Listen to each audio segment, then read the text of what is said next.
All right, I'm going to go ahead and get started. It's 11 o'clock. I'll probably have some people come on and I'll come back here to add them in. Um, so today's training, I like to keep training to about 30 minutes because I think that's your attention span and it's mine as well. I can obviously do a training longer, but I think we can get to the point of this training fairly quickly. And that is that, we've got, agents in San Antonio. Jason Graves is on with us. We've got agents in Houston, Waco, Tyler, Houston, Austin, and then obviously Fort Worth, Dallas, and Collin County. Most of our MLSs are tied pretty much together. Your searches are about the same.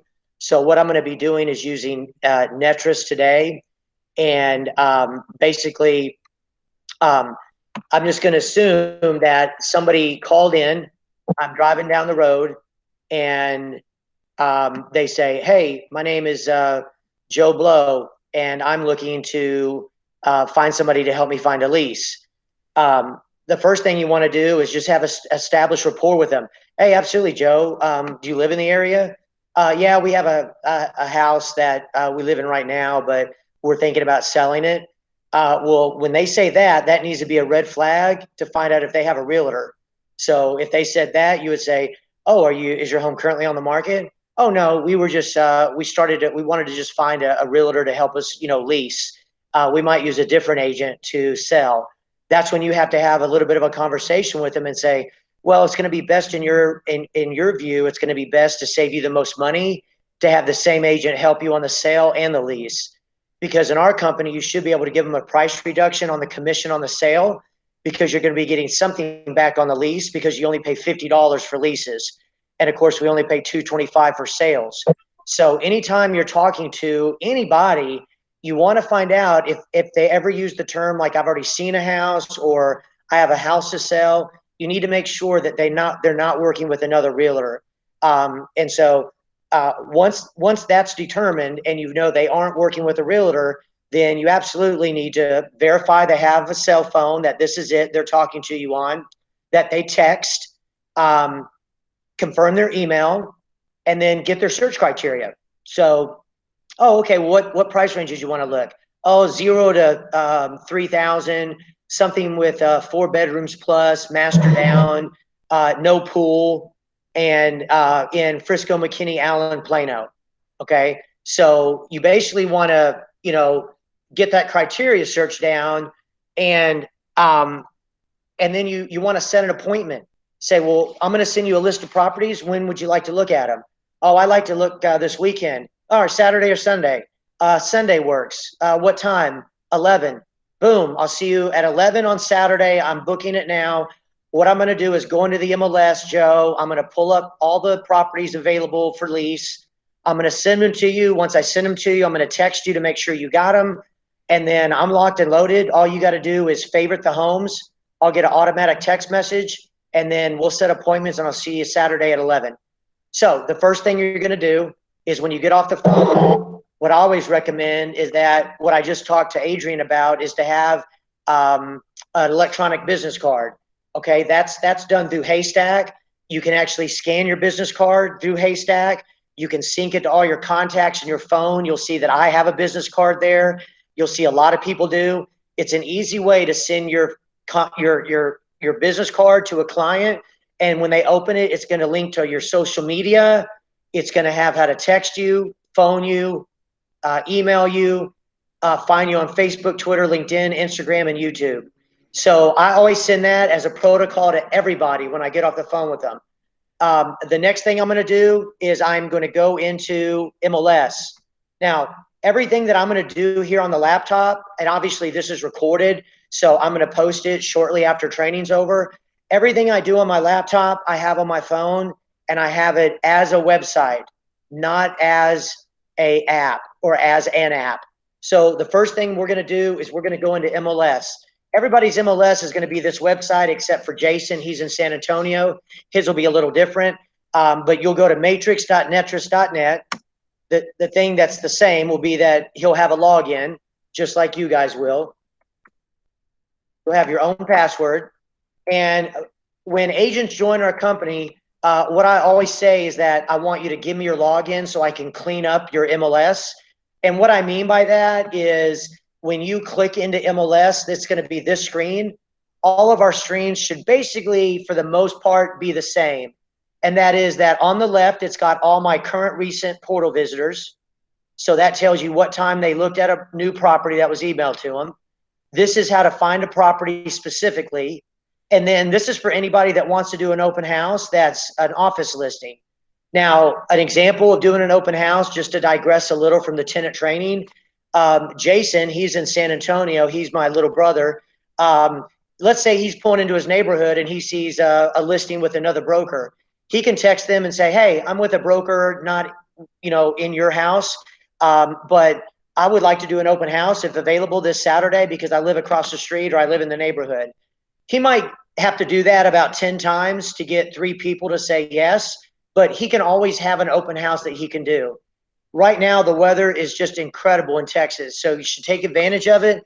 People are out. They're out with their dogs. They see an open house sign. They're going to come in. Open houses are free. It's just a return on time. It's an easy way to get a client. So that's where that's going to be. And all you do is hit on my active listings. You can see how many listings you've sold, how many you have actively, how many sold in the last 18 months. So you have some availability here. This is where you pull up a property, and this is dummy proof. So like if Joe, the tenant, called you and instead wanted to look at 8005 Fall Meadow and you wanted to pull it up super quick, all you'd have to do is go right here, log in, go right here to search and go 8005. Let's say you didn't know how to spell, you were illiterate, but you knew that Fall Meadow started with a F. You could just hit F, hit search, and it's going to pull everything up in the entire MLS that starts with an 8005 and an F. So you could go down here and see, oh, there's Fall Meadow. Now, it's sold in 2007, so it's not even for lease. Would I tell Joe that? No. I would tell Joe, hey, when do you want to look at it? Tomorrow? And he'd go, yeah, at 11. All right, I'll see you tomorrow at Fall Meadow. Then I get off the phone, and instead I'm going to go in and do a search, and I'm going to do a search of leases because that's what he wanted. After I send the search to him of leases, then I'm going to call him and say Fall Meadow is not available, but I sent him everything that is available, and I'm still available tomorrow at 11 to show him, and that I want to earn his business and confirm that he got my business card that I texted him. Okay, so here we are. We're back in the MLS. Okay, and this is your main screen. What we're doing today is tenant training. So we have a tenant that's already given us a search criteria. So we need to hover over the search tab. If you wanted to look at homes, we go to residential. If you wanted to look at lots and acreage, we go to lots and acreage. If you wanted to look at commercial, we go to commercial. But he wants to look at leases. Now, before we go to residential lease and hit quick, which is what I'm going to do, we need to know that any tenant you can get paid on, even if they don't go in the MLS and look at houses. So apartment leasing is just so incredibly popular right now. And the biggest fraud perpetuated on agents is that you have to be with an apartment locating company. No, you don't. You just need to have people that you know that are going to lease. And when they walk into an apartment, the first words they utter to the apartment management people is, hey, do y'all have a realtor program or a apartment locating program? And if they say yes, then the tenant says, oh, sign my agent in, Diana. Sign my agent in, Jeff. And then Jeff or Diana, they're going to get paid, period. It's that easy. So on a residential lease that's listed, it's a little different. And you're always going to hover over the search tab. You're going to go to residential and you're going to go to quick. Now, I only like to have active marked because why would you be sending any of this other crap? That's not available. So when you first get your MLS access, these are marked in your lease search criteria. I always unmark them because there's no sense in sending those. They're not available. Whenever you change something in here and you want to keep it the same forever, like on my leases, I only want to send houses. You go over here and you hit the rotary and hit set as a default. Once it says default set, that means that every time you go hover over search and go residential quick, it's going to have this same search criteria. Okay, it's going to be saved. So just realize that if I wanted to add condos, I would hit the control button, add condos. I go over here to the rotary. I'd select save current search. Now, when I hover over search, and from now on, every time I go to quick, it's going to show houses and condos. Okay, makes sense? So for this training, let's say that he did want condos, townhomes, and houses. Well, we're sending him active properties. He said 0 to 3,000, 0-3,000. And he said the cities. So I'm going to go down here, and he said Frisco, Irving, Plano, Allen, McKinney. All right, so those cities, there's 149 matches. Well, in my opinion, that's too much. So now I want to say, hey, let's find just the ones with the master on the first floor. See rear bedroom right underneath there. I'm going to check mark it. So right now there's 149. If I check mark master down, it goes to 100. How about I call back whoever the tenant was, Joe Blow, and ask, how many bedrooms do you need? And he goes, oh, I absolutely need 3 bedrooms. Well, then I hit a 3 and the plus sign, and it went to 86. Okay. And he's like, oh, I absolutely need 2 baths, 2 and the plus sign. And I'm down to 85. That's good enough. So this is the most important part. You're always going to hit results, always. When you hit results, you're going to get a single list of all the properties. Now, if you're only showing 10, that means all you have to do is go up here and hit this drop down and hit 100, and then hit this rotary and hit save. And then from now on, every time you have a results, it'll always be at least 100. So instead of checking this box, which would check all of them, always, when you do a search for a buyer or a tenant, always, when you do a search for a buyer or a tenant, just hit the save button. And when you hit the save button, there's only 3 options. Always hit the new auto email, and you're going to go to this screen. Now, if I don't touch anything and I go to the bottom and hit save, I just email those properties to Joe Blow. But in order to email him, I've got to have him in as my drop down. So let's say that he's a new client. Well, then I have to hit this button here, create new contact. When I hit it, I'm going to hit Joe Blow, joe@j.com, whatever his email is. Everything yellow has to be filled out. You hit save. In the subject line, I'm just going to put lease homes or something like that. I mean, I'm about to contact him to let him know I sent this. Now, if I hit save, I just emailed it to him. One of the reasons I started my own brokerage firm is because I really had a different philosophical direction on the future of real estate. And I always think that before you hit save, you should always hit ASAP. What that does is that means that after I send this initial set of properties, that anytime a new listing comes out, Joe Blow's going to get an email immediately with my picture next to it as a new listing. And my old broker didn't believe, he thought that was birdie. It was bugging the buyer. Well, it's not bugging anybody in this friggin' market, because if you wait till tomorrow at 7 a.m. to get a new property, it's not even available at that point. So you want them to get it ASAP. And what ASAP means is after I hit save, which I'm hitting right now, and I just emailed it, that in the next second, if a home gets listed for lease that fits this criteria, Joe Blow's going to get it immediately with like 2 seconds on the market. So here's the neat thing. I've sent it.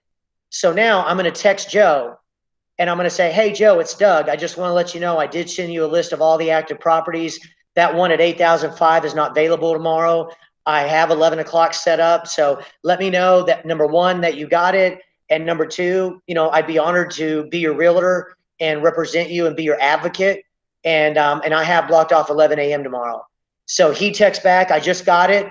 When he opens it, you're going to get a text message. Because what I've also done when I've cleaned up your MLS is I've gone to my matrix, to summary, I've gone to settings, I've gone to portal notifications, and I've plugged in your phone number and your phone provider.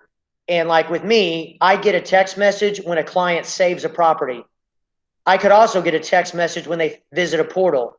I could also get a text message the first time they visit a portal when I send it to them. And then all I have to do is hit save, and it's now updated so that when I go to port, so now anytime a buyer or a tenant, a seller or landlord gets an email from me, the very first time they open it, I'm going to get a text message. When they favorite a home, I'm going to get a text message. When they visit a portal, I'm going to get a text message. And that's why most of the time when I onboard you, and I do this the first day you join, I ask you to send me your MLS login, your phone provider, and then I very shortly after text you and say, send me a 4-digit code. The reason I'm doing is that I'm setting this up for you. It makes your job easier. And I don't know any agent that's ever joined me from another brokerage firm that has this set up like this. So whether you're visiting, which I know a couple of you are, and you're with a different broker, these are the things that I do that show that I'm pitching a tent next to you and really in the trenches. So after that, we're basically done, okay, with the MLS. Give me 1 second. Is anybody added? Okay. So now we've sent the property and now we're waiting.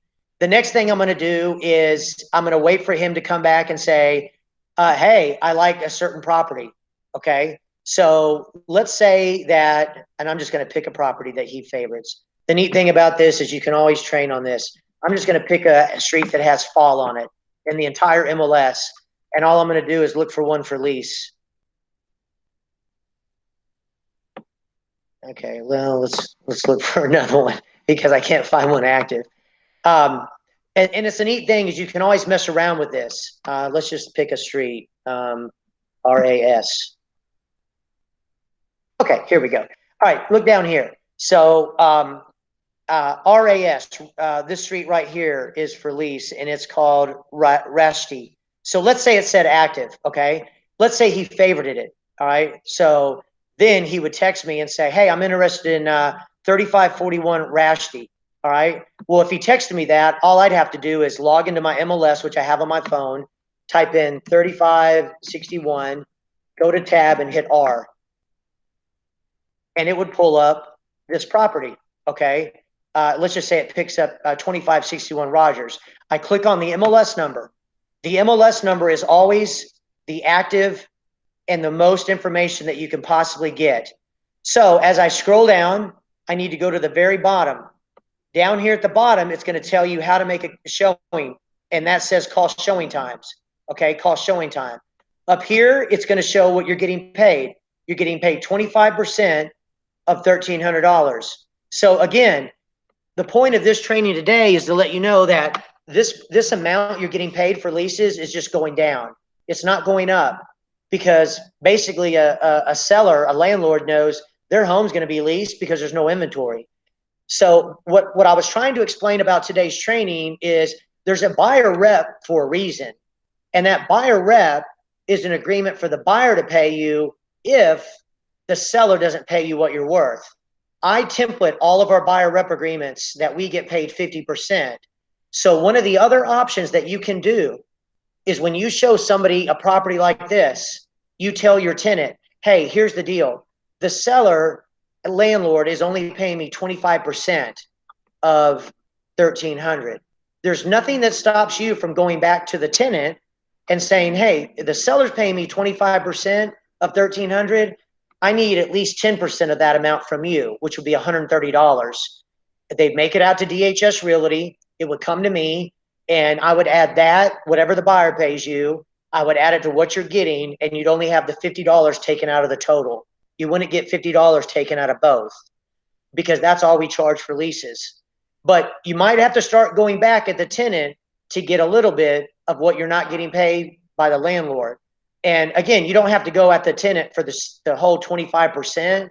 So you can always change that because I'm not going to ask you to do anything. You're going to be your own boss. I let you ride the horse and let the reins loose. I don't pull back the reins at all.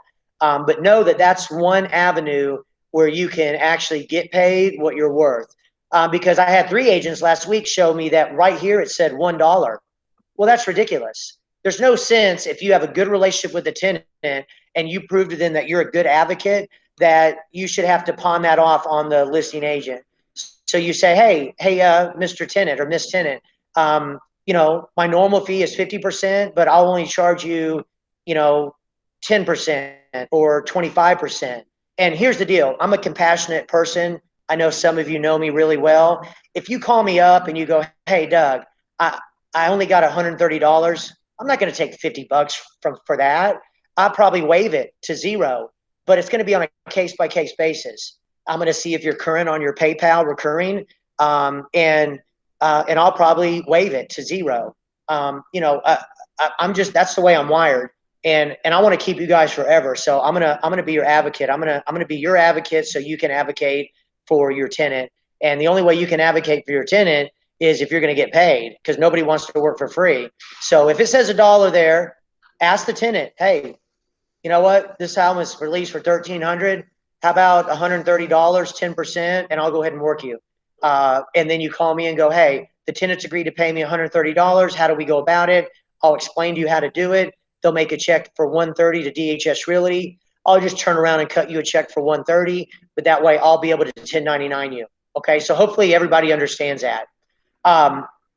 Okay, the next step that we're going to do, and let me just make sure that I haven't put myself on mute so that everybody's okay. So the next step we need to do now is we need to make an appointment. So what I like to do is I always want to call Joe and make sure the home's still available, or text him, and then I'm going to make an appointment through showing time. Then I'm going to go show the tenant. Every time I show a tenant, I always have a home buyer packet, always. It's got my resume, my references. It's got a little bit about Mitch and I. It's got my IBS. It's got Mitch's IBS. And it's just a great rapport breaker. So when I meet Joe Blow, obviously, I probably am not going to have the buyer rep with me. I'll be straight up. What I am going to have is in my home buyer packet, I'm going to have the IBS of both Mitch and I, and I'm going to have a home buyer rep agreement, and it's going to have a template, but paragraph 1 is going to say your name goes here. So I'm going to establish a rapport first with Joe, and after I show him that home, I'm going to go, hey, Joe, let me show you that packet, what I put in it. So I start showing him my resume and references, and I go, hey, this form, it's required that I give to you when I meet you, in my first face-to-face. I'm not requiring you sign anything tonight, but if you feel like you want me to be your advocate, I want to earn your business, and I'm available to show you the rest of the week, and I'll work to the end of the times to get you into a house. At some point, it's my broker's office company policy, if you put it that way, that I just have to give you these forms to prove that I'm your advocate. I put a copy of it. It's right behind this information about brokerage services, and it is an actual contract between you and me, but I'm not asking you to sign it. And a matter of fact, if you're comfortable and believe that I'm going to work hard for you, at some point when we actually get into a lease, it will be an office form that you need to sign. But I understand, as a 27-year vet of the real estate industry, that some buyers and tenants, they're simply not going to sign a buyer rep with you the first time you meet them. Okay? If you earn their business and you fight for them, they aren't going anywhere else. And so eventually when you send out the lease app, and when you send out, hey, we're going to make an app on this, they're going to fill out what you send them, which will be the IBS and the buyer rep agreement. Okay. So we know that in order to get to the buyer rep and the IBS, we have to go most likely through texasrealestate.com, your local board. Somehow or some way, you're going to get to zip forms. I just do it this way. So when I hit login, here's my zip forms login. It's going to go back to the same texasrealestate.com. When it goes back there, it's going to say, hi, Doug. And then on the right, it's going to say zip forms. I click on zip forms. Again, the main concept about zip forms is I've already done all the hard work. I've templated everybody's forms. So you never click on the template form ever. You never, ever click on the template tab, ever. By default, when you log into zip forms, you're already in the transaction tab. See, it's green. The only tab you only tab you ever have to click on is the new tab. When you click on it, you're going to have 5 boxes, but we only care about the first 3. This is for a seller, this is for a buyer, and this is for a tenant landlord. Well, we know Joe Blow is a tenant, so we're going to click on lease. It's going to ask us to name the file, Joe Blow training. We're going to always select the residential dot. It really doesn't matter what you are doing. I don't care. Just always select the residential dot. It just makes it simplified. Then you're going to see this right here. It says select template. When you click on it, you're going to have 4 templates to pick from: buyer, landlord, listing, that's a seller, or tenant. Well, Joe Blow was a tenant, so I'm going to click on tenant template. And then all you do is scroll down just a little and it says save. When you hit save, you're going to go automatically to a white summary square. There it is right there. And if you've ever heard me train, I go 2 tabs over to documents, click on it, and all the hard work is right there that pays off. Because this, my friend, is already pre-filled. When you open it, it's going to be the information about brokerage services. It's going to be pre-filled, and the last line will be your information. You print it right there. You hit the back button right there. The next one is the buyer rep agreement. You open it. It's already been pre-filled. All you do is right here, what I do is I just put Joe Blow's name. I don't even fill out his address. I go down here, I click on a begin date. Well, it's going to be tomorrow. That's when I'm meeting him. I click on the second blank and I pick the end of next month and I hit save. And as crazy as it sounds, the rest of this form is already filled out. All I'm doing is scrolling down to show you, but it's all done. Now, there's that commission. It says that, hey, Joe, if you're a buyer, my commission's 3%. If you're a tenant, it's 50. Well, I could delete that if I didn't want to freak them out. But I do know that it's already there if I don't want to delete it. Okay? All you'd have to do is if you made some changes, you go up in here and hit save again. And then you print it. You go to the back button. Now, most of the time, when you work with a tenant, they're going to fill out this lease application. I've already put it in here. You click on it, and generally, you're just going to send this to the client blank, and they're going to fill it out. So don't e-sign it to them. Just hit send right there. Send. Anytime you want to send anything to me to review, anytime you want to see a blank form to somebody, you just hit send, email, and 2 screens pop up. And you red X out of the first screen. The second screen, you just type in their email. And here you put print and fill out, something like that. Print and fill out. Then at the bottom, you just hit send. It's going to ask you, what are you going to send it to? And usually it's like your Gmail, and it just got sent. So they just received this as a PDF. They print it, they fill it out, they give it back to you, and now you can scan it and keep it in your phone, and you always have their application in case they find a different house. They don't have to continue to fill out the same property or the same app for a different house. Now, you don't want them to fill this out with a specific address. You want them to leave this top here blank. So you want them to fill out everything from here down, basically. Okay, sorry. From here down, well, you know what I'm saying, right there.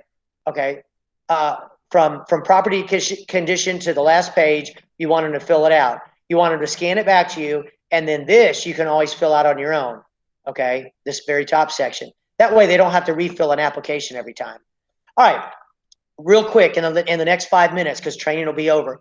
Now you go show it to them. They like it. You text the listing agent one more time, and you say, hey, this is Doug. Is the home still available? I talked to you yesterday. You said it was. They say yes. You say, I'm going to send over a lease application. How much is it for a lease application? Usually it's 50 to 60 bucks for every applicant over 18. You're going to ask the listing agent for the landlord, how do you want it received? Usually it's PayPal. They'll PayPal it over. You'll send this application and you hold out for a couple days. You'll get a message back from the landlord agent that says, yeah, you got it. And then you'll text that agent, what do you need from me to get paid? And generally you need 2 things. One of them is this. It's called an agreement between brokers regarding residential leases. The neat thing about it is you probably have already logged out of this in 2 days when you now have to log back in. So when you log back in, zip forms, it's going to look like this. But now look right here. You have a box with your client. So you click on it. It's going to go to the summary tab, and you just go 2 tabs over to documents. You're right back in here. You open up the agreement between brokers. It's already got 50% templated. You find out what it is, and you find out, oh, I'm only getting 25. You change it. Now, what I've done to protect everybody is if your tenant becomes a buyer, you're going to get paid 3% when they buy that home. You always want to leave that in there. So I've templated it, so you'll have to delete it not to have it in there. And that's a way for me to protect y'all in case your tenant turns into buying it in the future. Well, you provided the tenant, you should get paid. Right here, it's going to default bus on both sides, so you're going to need to physically go in here on the right side and you're going to put, you know, ABC Realty and put all their contact crap. Okay. Then you're going to hit save. And then you can actually e-sign this to you, or you can send it to them as a PDF. You want to get this signed back, and you then need to just send them a W-9. That's what they're going to ask for. So ending the training is where the W-9 is. We have a intra-office website. It's called Back Agent, and this is the website, dhsrealty.backagent.net. I have this saved as a home. I have it saved as a home screen. You're going to log in. It's going to be pre-filled. You hit login. And when you hit login, this is the screen. Okay. My picture's there because I logged in. Your picture will be there because you logged in. In order to find the W-9, it's really simple. All you do is at the top, you go to Office, you go to Documents, and then you go to Quick Resources. Now, a little bit about this Quick Resources is I've loaded an open house sign-in sheet. I have every single logo. If you want to use our logos at DHS Realty, we don't require you to use our logo. All we require is that you have DHS Realty half the size of the biggest font. I don't want my phone number. I don't want any email that goes to me. I want everything to be branding yourself, not me. But if you continue to scroll down, you will need to send a W-9, and you'll see that there it is. So you'll need to send a W-9 to an apartment complex, and you'll have to send a W-9 to a listing agent that represents a landlord. All you need to do is just go right here, send and share. It's going to say send it by email. And all you're going to do is put, let's say the other agent's name was Malcolm. Let's say his last name was Little. And then you would just put Malcolm at malcolmlittle.com. Then here you put W-9. If anybody can go off of mute and tell me who Malcolm Little is, I'll buy your first drink tonight. Wait, aren't you buying all the drink tonight? I am, but that was Malcolm Little. That was Malcolm X. Malcolm X's real name was Malcolm Little. All right, then you hit send, and I'm going to do it. I don't know if that's really a person, but they just got an email, and it was a W-9. Sometimes people want our letterhead. There it is right there under Office and Documents. It loads, and you can use letterhead. And we're about to post one that's editable, where you can not eat it, but you can edit it. All right, other than that, I'm going to kind of open up the forum for about 3 or 4 minutes of any questions. I'll go on mute. I'll wait for the question, and then I'll go off mute and answer it. If anybody doesn't have any questions, I'm going to stop recording. I'm going to post it all over social media, and you're happy to watch it again. And, of course, I'm always available. So, you know, we do trainings every Friday at 11, but I'm posting all the time also videos and have a YouTube page. So our agents are on the move. We don't meet at an office, and most people really enjoy that. So if I don't hear anything in the next couple, 30 seconds or so, I'll see y'all all tonight. Come with or without a dog at 6 p.m. At 7 p.m., drinks are on the house and food. And if you get wasted, I'll pay you Uber. But, we should have a blast tonight. It starts about 6 p.m. with or without a dog, and it goes to about 9. Hey Doug, it's me Renu. How are you? Good. How you doing? Good, thank you. So here is the thing. When we send the auto email, I see enable carnage mode. I don't know how to spell it exactly. Enable carnage mode and show this contact in reverse prospecting results. In what does these two means? Okay, so one is reverse prospecting. Right. Another one is enable carnage mode. Okay, so I'm going to first go off of recordings because I'm going to answer this directly. Sure. So reverse